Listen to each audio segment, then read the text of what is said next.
biz baxmalıyıq. Hüquqi aspektdən və siyasi nöqteyi nəzərdən baxmalıyıq. Siyasi strateji nöqteyi nəzərdən. Bir hüquq əsaslarına baxaq.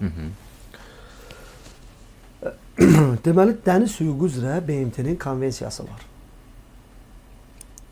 İran 82-ci ildə bunu imzalayıb. Amma ratifikasiya etməyib. Bunlar ayrı-ayrı anlayışlar. Ratifikasiya edirsə, o demək üzərinə öhdəlik götürür. İmzalayıb. Həmin bu dəniz hüququnun 37-ci, 44-cü maddələri konvensiyanın tranzit keçid hüququnu özündə ehtiv edir. Tranzit keçidi. Tranzit keçidi o deməkdir ki, hərbi gəmilərin, mülki gəmilərin və təyyarələrin, bütün dünyadakı dövlətlərin sərbəst və fasiləsiz həmin boğazdan keçməlidir. Bunun beynəlxalq statusu var.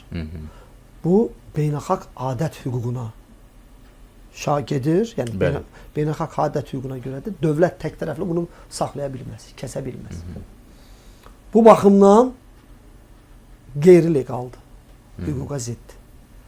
İran bunun hüquq əsaslarını özü gətirə bilər ki, təhlükəsizlik nöqteyi nəzərdən öz müharibə gedir, dövlət maraqları, təhlükəsizlik maraqları və s. Bu baxımdan bağlamaq kimi əsaslandıra bilər. Amma bu taktik ola bilər.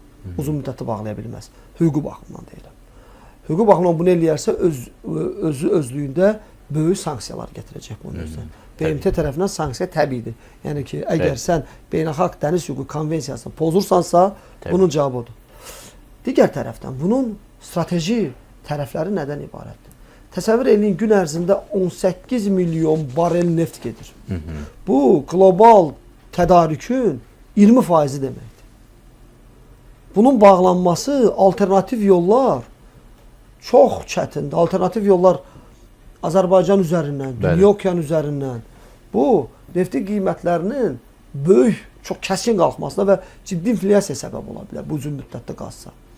Dünya iqtisadiyyatına ciddi təsir edər. Digər tərəfdən, onu İran bağlamaq nə, hansı formada olur, hansı şəkildə olur? Qapı deyil ki, bağlasın. Təbii. Bunun bağlaması üçün İranın orada dəniz donanması var. Onlar bağlı. Orada qırıcıları var. Hərbi arsenalı var İranın orada. Bəli. Kifayət qədər yetərlidir, bağlaya bilər.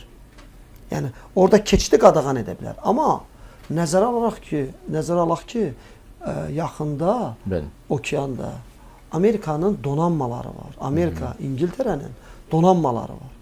Bu baxımdan bu, həmin Amerika üçün, Qərb üçün ciddi müharibə təhdid ola bilər.